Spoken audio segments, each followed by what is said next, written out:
Hello friends, जय श्री कृष्णा, राधे राधे। तो सुबह की शुरुआत मेरी 3 बजे से हो जाती है। यूजुअली मैं 3 ही बजे उठ जाती हूँ, जैसे मेरा अलार्म बजता है। तो आज मैं जब उठी तो मेरा बेबी भी साथ में उठ जाता है।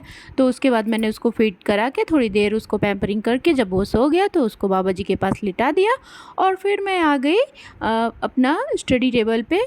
सबसे पहले मैंने फ्रेश हुई, ब्रश व्रश कर लिया। उसके बाद थोड़ी आंगन के ही 2-3 राउंड लगा लिए ताकि मेरी नींद छूमंतर हो जाए और मैं अपनी स्टडी टेबल पे बैठ के थोड़ी देर मैं पढ़ाई करने लगी। करीब मैं 6 से साढ़े 6 बजे तक पढ़ी हूँ। उसके बाद फिर सुबह हो गई और बेबी भी उठ जाता है मेरा जल्दी ही, बाकी घर वाले भी उठ जाते हैं तो मैं बाकी कामों में लग जाती हूँ, जैसे झाड़ू पोछा हुआ और साफ़ सफाई हुई, ये सब करने लगती हूँ।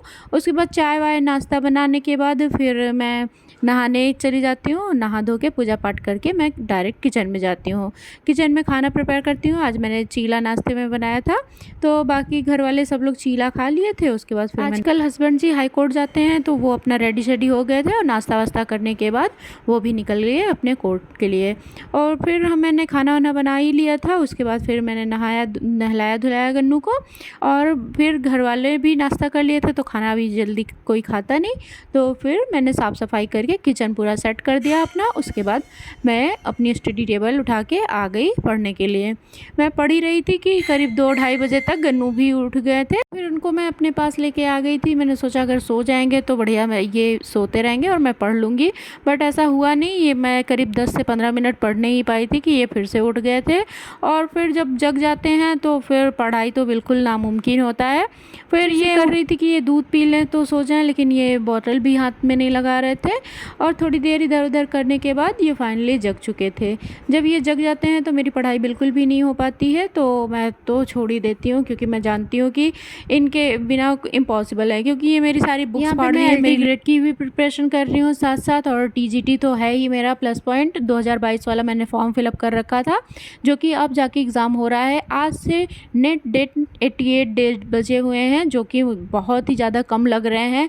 अभी मेरी प्रिपरेशन कंप्लीट नहीं हो पाई है तो इस वजह से मुझे अभी से ही मेरी हार्ट बीट स्टार्ट हो गई है तेज़ होना। और कभी कभी तो मन में बहुत अजीब अजीब से ख्याल आते हैं कि समझ नहीं आता है कैसे कंप्लीट होगा सिलेबस, कैसे कोर्स पूरा मैं कर पाऊँगी, कैसे रिवाइज़ करना है। वैसे अभी फ़िलहाल मैं टारगेट बना के चल रही हूँ कि मैं कितना हर दिन मैं अपने आप को एक टारगेट देती हूँ ताकि मैं उस चीज़ को कंप्लीट कर पाऊँ और टॉपिक वाइज मैं कंप्लीट करती जाऊँ।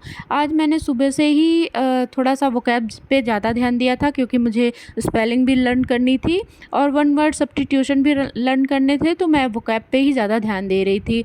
और साथ ही साथ मैं लिटरेचर भी पढ़ रही थी क्योंकि वोकैब जो है वो बहुत ही प्लस पॉइंट होता है टीजीटी बीट करने के लिए। टीजीटी क्या, एनी एग्ज़ाम जो इंग्लिश से रिलेटेड होता है उसमें vocab is the must important. फिलहाल के लिए मैं वोकैब अपना बहुत ही ज़्यादा प्रिपेयर करना चाहती हूँ। मैं नहीं चाहती हूँ कि वोकैब की वजह से मैं इस भीड़ में पीछे हो जाऊँ और भीड़ का एक हिस्सा बन जाऊँ। और मुझे इस बार सिलेक्शन लेना ही लेना है, तो मैं इतना कोशिश कर रही हूँ कि वोकैब की वजह से मेरी रैंकिंग या मेरी सीट ना चली जाए, किसी और के नाम ना हो जाए। तो फाइनली तो मैं अपना बेस्ट से बेस्ट देने की कोशिश कर रही हूँ। जितना हो सक रहा है मैं उतना ज़्यादा एफर्ट करने की कोशिश कर रही हूँ, बट देखते हैं आगे क्या होता है इन फ्यूचर। वैसे मैं अपना बेस्ट तो दूंगी ही दूंगी एग्ज़ाम में। तो यहाँ पे मैं वोकैब जितना लर्न करी थी उसको मैंने सुबह भी लर्न किया था और फिर मैंने दोपहर के टाइम पे भी एक बार रिवाइज़ कर लिया और इसको मैं फिर से एक बार रात में भी रिवाइज़ कर लूँगी ताकि मैं भूलूँ नहीं। और मैं इसको लिख लेती हूँ हमेशा क्योंकि वोकैब ऐसा टॉपिक है ना जो आप कभी भी ये समझ नहीं सकते, उसको आपको रटना ही पड़ेगा। बिना रटे आपको स्पेलिंग बिना रटे आपको इसमें समझने की कोई बात ही नहीं होती है। बिना रटे आपको कुछ आएगा ही नहीं। बीच में एक ई और ए का डिफरेंस ऐसा आ जाएगा ना कि आपको खुद नहीं समझ में आएगा, आपको आते हुए भी क्वेश्चन आप रॉन्ग कर देंगे। इसलिए वोकैब आपको बहुत ही ज़्यादा लर्न करने की ज़रूरत है। ये हर इंग्लिश लिटरेचर में वोकैब कोर पॉइंट होता है। तो फ़िलहाल के लिए मैं तो वो ध्यान दे रही हूँ अपना। और उसके बाद मैं पीवाईक्यूज़ भी सॉल्व कर रही हूँ आजकल, क्योंकि इसमें से हमको आइडिया लग जाएगा ना किस हिसाब से क्वेश्चन पहले आए हुए हैं और किस हिसाब से हमारा एग्ज़ाम होता है। तो पीवाईक्यूज़ भी मैं सॉल्व कर रही हूँ और वोकैब तो साथ साथ लर्न ही कर रही हूँ और मैं लिटरेचर भी अपना कंप्लीट कर रही हूँ। वैसे लिटरेचर बहुत ही बड़ा पार्ट है, बट जितना हो सक रहा है मैं उतना कवर करने की कोशिश कर रही हूँ। मैं डेली वेयर में पढ़ती हूँ, कब चाहे मैं 3 बजे उठ जाती हूँ, चाहे मुझे थोड़ा-सा नींद भी आती रहे बीच में, फिर भी मैं उठ जाती हूँ। चाहे रात के मैं 10 बजे सोऊँ, चाहे 12 बजे सोऊँ, बट मैं 3 बजे हमेशा ही उठ जाती हूँ। 3 से साढ़े 3 के बीच में मेरा मस्ट है उठना। और बाकी तो मैं अभी ध्यान ही दे रही हूँ अपना, एलटी में भी मैं अभी जीएस पे कम ध्यान दे रही हूँ, हिंदी और इंग्लिश पे थोड़ा-सा मैं उसको पढ़ लेती हूँ, 1 आध घंटे के लिए उसको दे देती हूँ। हाँ, और मैं करंट अफ़ेयर्स थोड़ा कम ही पढ़ रही हूँ, क्योंकि ये मैं एग्ज़ाम से 1 महीने या 1.5 महीने पहले पढ़ूँगी, क्योंकि मेरा ये होता है ना कि करंट अफ़ेयर मैंने आज लर्न कर लिया, उसके बाद मैं 10 से 15 दिन बाद भूल जाती हूँ, क्योंकि मैं ज़्यादातर रिवाइज़ नहीं कर पाती हूँ।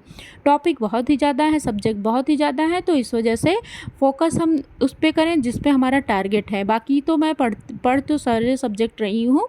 फ़िलहाल के लिए मैं अभी मैथ्स भी नहीं सॉल्व कर रही हूँ, करूँगी अभी थोड़े टाइम के बाद, जब तक मैं टीजीटी का अपना सिलेबस नहीं कंप्लीट कर लेती हूँ, मैं इसलिए उसको साइड में करके रखी हूँ।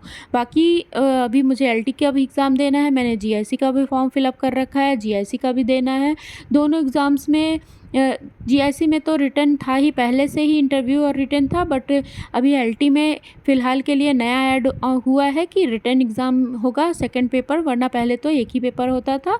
तो रिटन के लिए भी प्रॉपर गाइडेंस चाहिए, प्रॉपर आपको रिटन आना चाहिए क्वेश्चन, क्योंकि वन लाइनर क्वेश्चन या वन वर्ड वाले क्वेश्चन तो सभी कर लेते हैं ऑप्शनल वाले, बट अगर आपको कोई चीज़ रिटन करना हो आपके खुद के सब्जेक्ट में, तो अभी तो फ़िलहाल हम लोग ग्रेजुएशन और एमए तक ही दे रहे थे, बीएड तक ही।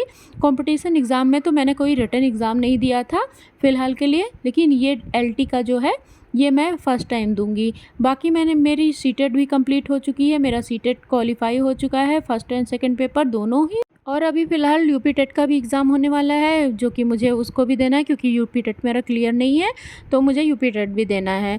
आज के लिए बस इतना ही। फिर आपको अगर मेरी वीडियो अच्छी लगती है तो आप प्लीज़ मेरी वीडियो को लाइक करिएगा, चैनल को सब्सक्राइब करिएगा और बेल आइकन प्रेस करना ना भूलिएगा। बाकी मिलते हैं नेक्स्ट वीडियो में, नेक्स्ट ब्लॉग में। Thank you for watching this video.